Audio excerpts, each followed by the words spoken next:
Ավտոբուսը կրակի մեջ վաղ առավոտյան 60 ֆրիվեյում զբոսաշրջությունը ողբերգությամբ ավարտվեց կազո։ Լոս Անջելեսը ջուր է տալիս, բայց փողոցներին մեկը դեռ չեն նորոգել, մյուսն է պայթում։ Քաղաքի ջրատարները կարծես հերթով հանձնվում են։ Պատերազմում են, բայց նաև համագործակցում։ Վաշինգտոնն ու Թեհրանը հակառակորդներ են, բայց նոր նամակները բացահայտում են իրանցիների արտաքսման հարցում ընդհանուր լեզու, այդուամենայնիվ գտել էին։ Կապիտոլիումը թիրախում, իսկ ՀԴԲ-ն մեկ քայլ առաջ։ Ըստ քննիչների Օլբանիի բնակչուհին պատրաստվում է ռումբով սպանել օրենսդիրների, բայց գործընկերները ճակերտավոր, որոնց հետ ծրագրում էր հարձակումը, ՀԴԲ-ի մարդիկ էին։ Ամերիկայի համար լրտեսել է, հիմա ամերիկան նրան արտաքսում է, ասում է ներթափանցել է Ալ-Քաիդա, օգնել ԱՄՆ-ին ու վտանգել սեփական կյանքը, հիմա այսն ասում է ժամանակն է հեռանալու, լրտեսական ֆիլմ հիշեցնող իրական պատմություն։ Այս քաղաքում մեկի փոխարեն միշտ երկուստ են գալիս, 2000 երկվորյակ մեկ քաղաքում, իսկ ամենազավեշտալին ոմանց Face ID-ն էլ չի կարողանում տարբերել։ Այս եւ մի շարք այլ լուրերի մանրամասները հաջորդիվ։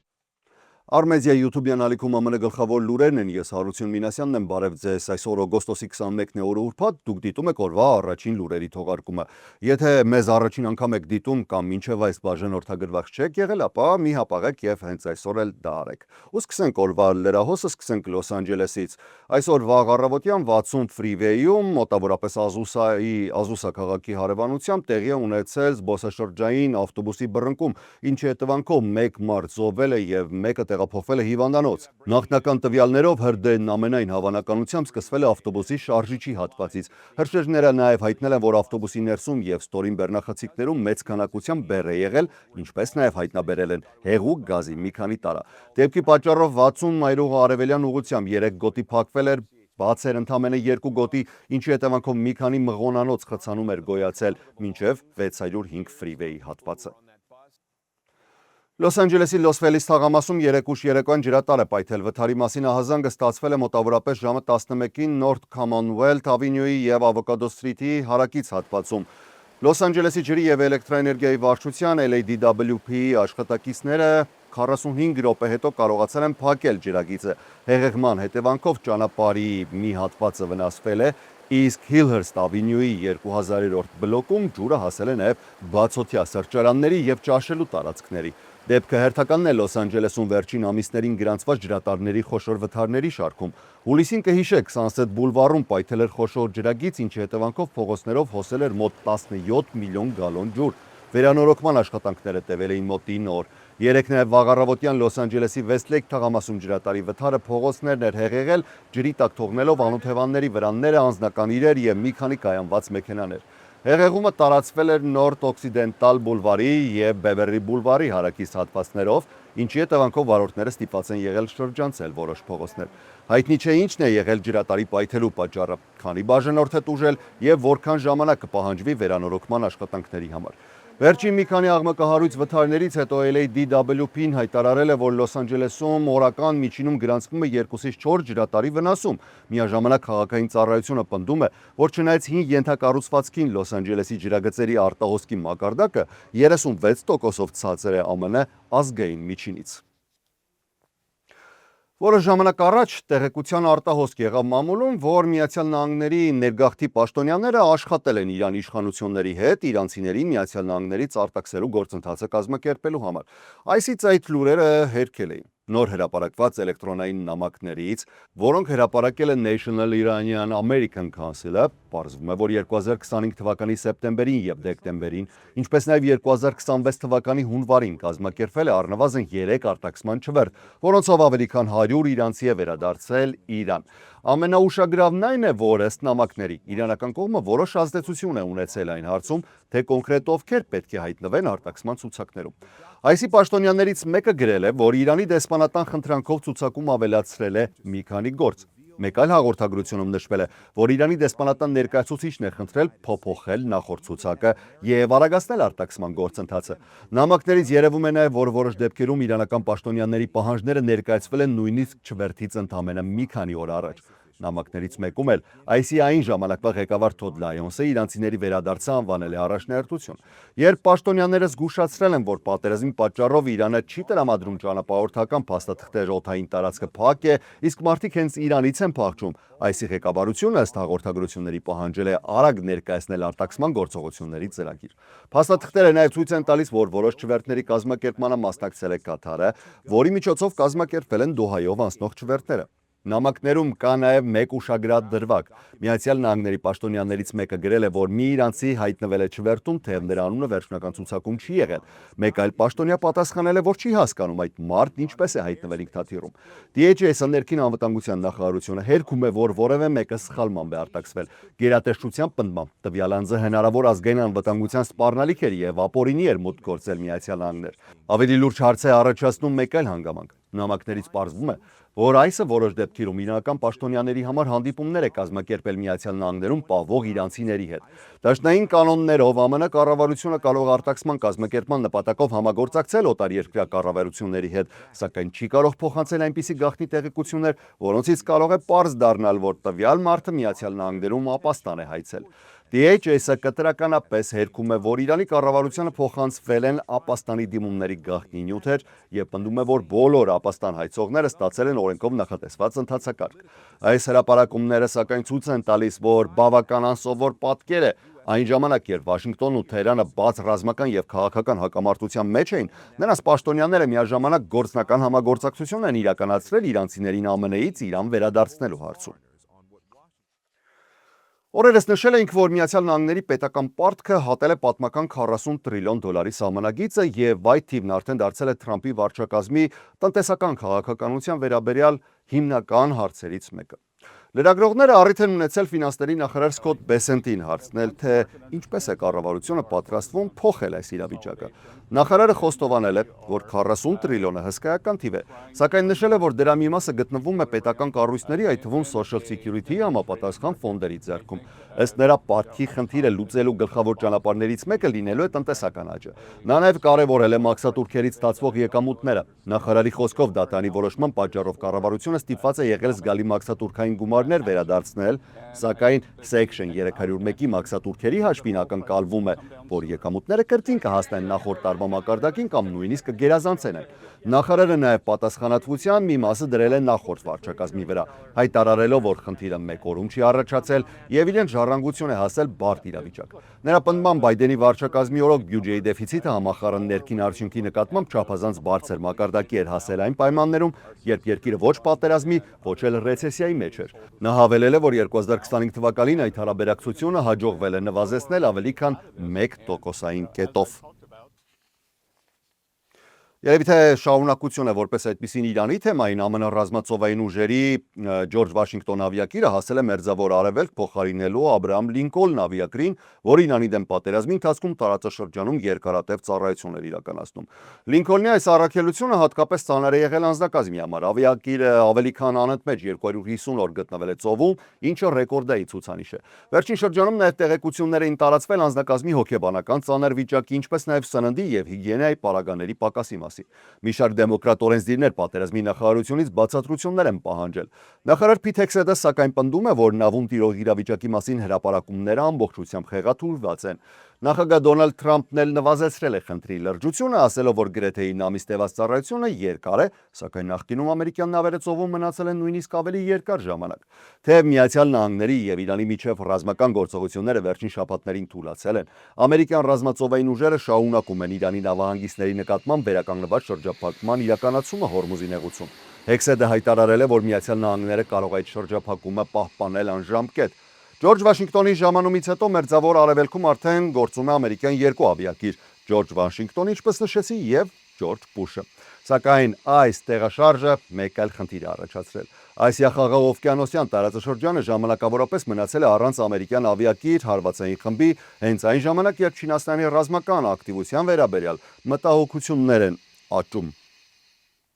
Եվ մինչև կշարունակենք լուրերը մի կարևոր տեղեկություն մեր հետևորդների համար։ Մենք ամեն օր աշխատում ենք, որպեսզի Միացյալ Նահանգների քաղաքական, հասարակական, տնտեսական եւ համայնքային կյանքը հասանելի լինի հայերենով։ Մեր նպատակը ուժեղ, ժամանակակից եւ ամենակարևորը անկախ հայկական մեդիա ստեղծելն է։ Նոր հաղորդումներով ամենակարևորը, հարցազրույցներով ու ռեպորտաժներով։ Եվ այստեղ կարևորը հենց ձեր աջակցությունը։ Ձեր հանգանակությունները մեզ հնարավորություն կտան զարգանալ առանց քաղաքական կամ այլ շրջանակներից կախվածության, ինչը շատ են կարևորում, ընդլայնել աշխատանքը Միացյալ Նահանգների տարբեր քաղաքներում եւ նահանգներում, բարելավել մեր տեխնիկական հնարավորությունները։ Սա ներդրում է Ամերիկայում անկախ եւ պրոֆեսիոնալ հայալեզու մեդիա ունենալու գաղափարի մեջ։ Եթե գնահատում եք մեր աշխատանքը, կարող եք դառնալ Արմեդիայի աջակիցը ամսական ընդամենը $5։ Դուք աջակցում եք, մենք շարունակում ենք ստեղծել հայերեն մեր համայնքի համար եւ աջակցելու համար պարզապես պետք է այցելել armedia.tv։ Եվ ցանկանում եմ շնորհակալություն հայտնել մեր գործընկերներին՝ Cosmo Palace ռեստորանին, Կոզանյան Meat and Liquor-ին, Gerry's Mom's Bakery-ին եւ Vivaldi Catering-ին։ Իդեպ, եթե Vivaldi Catering-ից առաջիկայում պատվեր կատարելիս նշեք, որ Armedia-ից եք իմացել իրենց մասին, այսինքն մեզանից, ապա կստանաք նվեր մրգային ամառային սեթ։ Ակցիան գործում է մինչև այս ամսվա վերջ։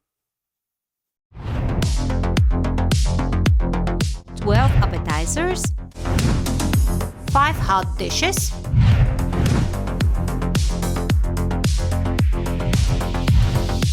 5 sides, $300 for 10 to 12 people.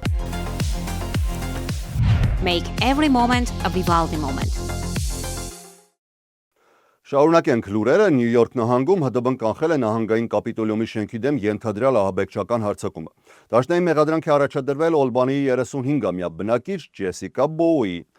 Իրավապանների պնդմամբ Բոուին ծրագրել էր պայթուցիկ սարք տեղադրել կապիտոլիումում եւ սպանել նահանգային օրենսդիրների։ Ըստ քրեական բողոքի նա իր գործողությունները բացատրել է նրանով, որ որոշ ընդունվող օրենքներ համարվում են իսլամի դեմ ուղղված կամ վիրավորական։ ՀԴԲ-ն կնոջը հետևել է ավելի քան 1 ամիս։ Այդ ընթացքում ներշփվել է գաղտնի տեղեկատուների հետ, որոնցից առնվազն մեկը ներկայացել է որպես իսլամական պետություն ահաբեկչական խմբավորման հետ կապ ունեցող անձ։ Ըստ քննության Բոուին դեռ հուլիսի կեսերից քննարկել է կապիտոլիումի վրա հարձակվելու տարբերակները։ Նա առնվազն 5 անգամ այցելել է կապիտոլիումի տարածք, ուսումնասիրել անվտանգության համակարգը եւ փորձել որոշել, թե որտեղ պայթուցիկը կարող էր առավել մեծ վնաս պատճառել։ Դաշնային իշխանությունների պնդմամբ նա նաև հետաքրքրվել է պայթուցիկ սարք պատրաստելու եղանակներով եւ ձեռք է բերել դրա համար նախատեսված բաղադրիչներ։ Քննության նյութերում ներառված են լուսանկարներ, որոնցում ըստ ՀԴԲ-ի կինը ուսումնասիրում է կապիտոլիումի տարածքը եւ գնում անհրաժեշտ պարագաները։ ՀԴԲ-ի գաղտնի գործողության շրջանակում գործակալների հետ համագործակցող անձինք նրան գումար են տրամադրել նախատեսվող պայթուցիկի համար նյութեր գնելու նպատակով, իսկ չորեքշաբթի նրան փոխանցվել են ատրճանակ, զինամթերք եւ չգործող իներտ պայթուցիկ սարք։ Հանդիպումից հեռանալուց հետո Բոուին ձերբակալվել է։ Քննիչների պնդմամբ կինը նախատեսել էր հարձակման ժամանակ զինված դիմադրություն ցույց տալ ոստիկաններին կամ անվտանգության աշխատակիցներին, եթե նրանք փորձեին խանգարել իրեն։ Քննության նյութերի համաձայն նաև Բոուին դիտարկել է Օլբանիի քաղաքապետարանը որպես հնարավոր թիրախ, սակայն վերջնականապես կենտրոնացել է հենց նահանգային կապիտոլիումի, հատկապես սենատորների վրա։ Իրավապանները նաև պնդում են, որ նախատեսվող հարձակումից հետո նա ցանկացել է փախչել երկրից, սակայն հետագայում պատրաստ է եղել վերադառնալ եւ այլ հարձակումներ իրականացնել։ Նրա քննարկած հնարավոր թիրախների թվում ըստ ՀԴԲ-ի եղել են Սպիտակ տունը եւ Նյու Յորքի Times Square-ը ամանորի գիշերը։ Արձակուրդի ժամանակ մի բացառիկ նյութի մասին կարդացի, որը կցանկանայի կիսվել ձեզ հետ։ Միացյալ Նահանգներում հայտնի գաղտնի գործակալ կամ լրտես կա, բնականաբար այլևս գաղտնի չէ, նա Կոսովոյում է ծնվել եւ տարիներ շարունակ Միացյալ Նահանգների իշխանությունները օգտվել են նրա ծառայություններից։ Խոսքը 55-ամյա Բլերիմ Սկորոյի մասին է, իդեպ անգամ վավերագրական ֆիլմեր կան նրա մասին, ավելին կարող եք հենց այնպես իմանալ։ Սակայն ինչով է այս անձը գրավել իմ ուշադրությունը։ Այժմ ԱՄՆ-ն նրան պատրաստվում է արտաքսել երկրից։ Սկորին պնդում է, որ 911-ից հետո աշխատել է ամերիկյան հետախուզական եւ իրավապահ կառույցների համար, ներթափանցելով Ալ-Քաիդա եւ այլ ահաբեկչական ցանցեր։ Սկորոն 3 երեխաների հայր է, ապրում է Նյու Յորքում, աշխատում է տաքսու վարորդ եւ ունի ամերիկացի կին։ Նա այս ամսվա սկզբին գնացել էր Նյու Ջերսի ներգաղթի գրասենյակ փաստաթղթերը թարմացնելու, սակայն այնտեղ ICE աշխատակիցները նրան ձերբակալել են։ Նրա փաստաբանները դիմել են դաշնային դատարան, փորձելով կասեցնել արտաքսումը։ Նրանք պնդում են, որ Սկորոն տարիների ընթացքում զգալի օգնություն է ցուցաբերել Միացյալ Նահանգներին եւ իր աշխատանքի շնորհիվ նպաստել է Ալ-Քաիդայի, Ալ-Շաբաբի եւ Հեզբոլլայի կապ ունեցող անձանց ձերբակալություններին եւ դատապարտումներին։ Սկորոյի պատմությունը սկսվում է 2000 թվականից, երբ նա դատապարտվել էր թմրանյութերի փոխադրման համար։ FBI-ի փաստաթղթերում նա հետագայում նշվում է որպես գաղտնի տեղեկատու։ Բանտում նա շփվել է իսլամիստական արմատականների հետ եւ ըստ պատմության 911-ից հետո ամերիկյան հետախուզությունը որոշել է օգտագործել այդ կապերը։ 2002-ից 2006 թվականներին, երբ նա գտնվում էր դաշնային բանտում, Սկորոն պնդում է, որ FBI-ին տեղեկությունները փոխանցել ահաբեկչության հետ կապված մի շարք անձանց մասին։ 2004 թվականին FBI-ի խիստ խմբագրված փաստաթղթերում նա իսկապես հիշատակվում է որպես տեղեկատու Օսամա Բեն Լադենի հետ կապված հետաքննության շրջանակում, եւ նրա տեղեկություններից որոշը նաև բնութագրվել են որպես գործնականորեն կիրառելի եւ հուսալի։ 2007 թվականին Սկորոն արտաքսվել է Կոսովո։ Նա պնդում է, որ այնտեղ իրեն հանձնարարել են շարունակել աշխատանքը եւ 2007-ից 2009 թվականներին գաղտնի ներթափանցել է Ալ-Քայդայի ցանցեր, աշխատելով նաեւ Լիբանանում, Հորդանանում, Պակիստանում, Եգիպտոսում եւ Սիրիայում։ Նրա պնդմամբ ինքը նաև օգնել է ձերբակալել Բրուքլինից ահաբեկիչ Բեթիմ Կազիոյին, որը հետագայում դատապարտվել է 27 տարվա ազատազրկման, Ալ-Շաբաբի համար զենք ձեռք բերելու եւ արտերկրում ամերիկյան զինվորների դեմ գործողություններ նախապատրաստելու փորձի համար։ Սկորոն նաև պնդում է, որ օգնել է կանխել Կոսովո Ուրան տեղափոխելու փորձը, որը կարող էր օգտագործվել ռումբի համար։ Այս բոլոր պնդումները հրապարակայնորեն ամբողջությամբ չեն հաստատվել CIA-ի կողմից եւ գործակալությունը մեկնաբանություն դեռևս չի տվել։ 2014 թվականին Սկորոն ապօրինի վերադարձել է ԱՄՆ, անցնելով սահմանը Կանադայից։ Նա ասում է, որ բացահայտվել էր, իսկ Կոսովոյում նույնիսկ նրա դեմ մահափորձ էր իրականացվել։ 2002 թվականին դաշնային դատավորը որոշել էր, որ Սկորոյին չի կարելի արտաքսել Կոսովո, քանի որ այնտեղ նրան կարող են խոշտանգել կամ սպանել։ Այդ պաշտպանությունը տվել էր խոշտանգումների դեմ կոնվենցիայի շրջանակում, սակայն նրան մշտական կացության կարգավիճակ չէր տրվել։ Այժմ այսը նրան կրկին պահում է կալանքի տակ, իսկ փաստաբանները պնդում են, որ կառավարությունը չի կարող պարզապես շրջանցել 2022 թվականի դատական պաշտպանությունը։ Սկորոն կալանավայրից լրատվամիջոցներին նամակ է ուղղել վերնագրելով. Ես երբեք չէի մտածի, որ նրանք այդպես կդավաճանեն ինձ։ Նա նաև ասել է, որ ինքն եթե իրեն արտաքսեն Կոսովո, կարող է հայտնվել այն մարդկանց ձեռքում, որոնք ցանկանում են իրեն սպանել։ Այս պայն գործը գտնվում է դաշնային դատարանում, եւ կառավարությունը պարտավոր է պատասխան ներկայացնել դատավորին։ CIA-ը, FBI-ը եւ այսը նյութի հրապարակման պահից մանրամասներ մեկնաբանություններով չեն տվել։ Վստահ այս պատմության 100% հավաստիության վրա, բայց թեմային կհետևեմ, ինձ էլ է հետաքրքիր այս պատմության հանգուցալուծումը, որը չի բացառվում, որ հետագայում կարող է Հոլիվուդի կողմից էկրանավորվել։ Գիտեք, մեզ հաճախ են մեր հետևորդները հարցում կամ փողոցում ինձ հարցնում են առանձին, թե ինչու բարի լուրեր չենք հայտնում ենք, պարզապես մինչև վերջը պետք նայել։ Առաջին տիկին Մելանիա Թրամփը Սպիտակ տանը ներկայացրել է Fostering the Future նախաձեռնության ընդլայնումը, որի նպատակն է խնամատար ընտանիքներում եւ foster care համակարգում մնացած երիտասարդներին օգնել բարձրագույն կրթություն ստանալ եւ մասնագիտություն ձեռք բերել, հասնելով ֆինանսական անկախության։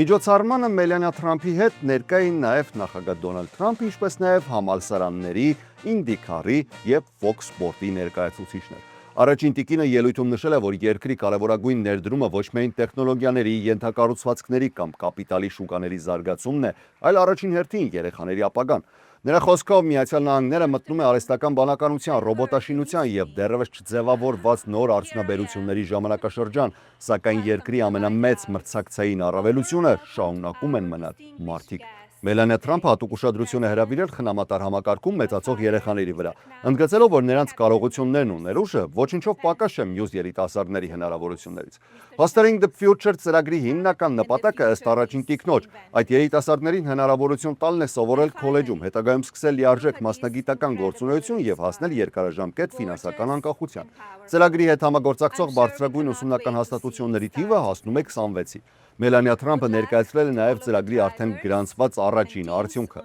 Նրա խոսքով այս գարնանը Fostering the Future կրթաթոշակային ծրագրի աջակցությունը ստացած երիտասարդներից մեկը դարձել է ծրագրի առաջին բժիշկ շրջանավարտը։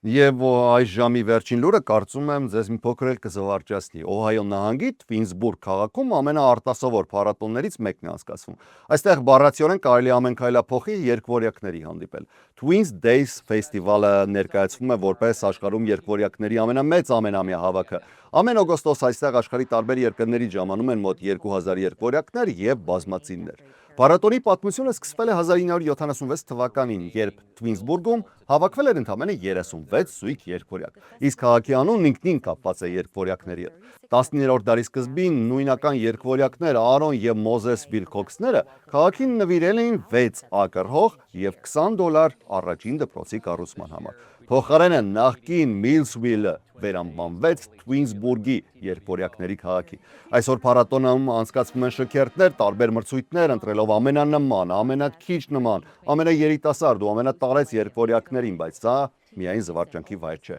Փառատոնը դարձել է նաև յուրօրինակ բացօթյա գիտական լաբորատորիա։ Նույնական երգվորյակներն ունեն նույն ԴՆԹ-ն եւ նրանց ուսումնասիրելով գիտնականները փորձում են հասկանալ, թե տարբեր հիվանդությունների առաջացման հարցում ինչ դեր ունի գենետիկան, իսկ ինչ դեր շրջակա միջավայրն ու ապրելակերպը։ Հետազոտողներից մեկի խոսքով այստեղ ընդամենը 1.5 օրում հնարավոր է հավաքել այնպիսի ծավալի տվյալներ, որոնց հավաքագրումը սովորական պայմաններում կարող էր մոտ 3 տարի տևել։ Երգվորյակների մասնակցությամբ ուսումնասիրություններ են իրականացվել ամենատարբեր թեմաներով՝ մաշկի ծերացումից ու հոգնածությունից մինչև դեմքի ճանաչման տեխնոլոգիաներ։ Եվ այստեղ նույնիսկ պարզվել է տեխնոլոգիայի հետաքրքիր թերություններից մեկը, որոշ նույնական երգվորյակներ ասում են, որ կարողանում են Face ID-ով բացել միմյանց iPhone-ները։ Սակայն մասնակիցների համար բնականաբար փառատոնի ամենակարևոր մասը գիտությունը չէ։ Շատերը տարիներ շարունակ վերադառնում են այստեղ հանդիպելու ընկերներին եւ լինելու մի միջավայրում, որտեղ դուք երգվորյակ եք հարցը, այլևս ոչ ոք չի տալիս։ Ի վերջո Թվինսբուրգում արտասովորն այն է, երբ դու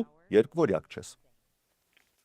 Այս ժամի համար այսքանն էինք առանձնացրել, ես Հարություն Մինասյանն եմ, շնորհակալ եմ ուշադրության համար, կհանդիպենք երեկոյան թողարկման ընթացքում, առայժմ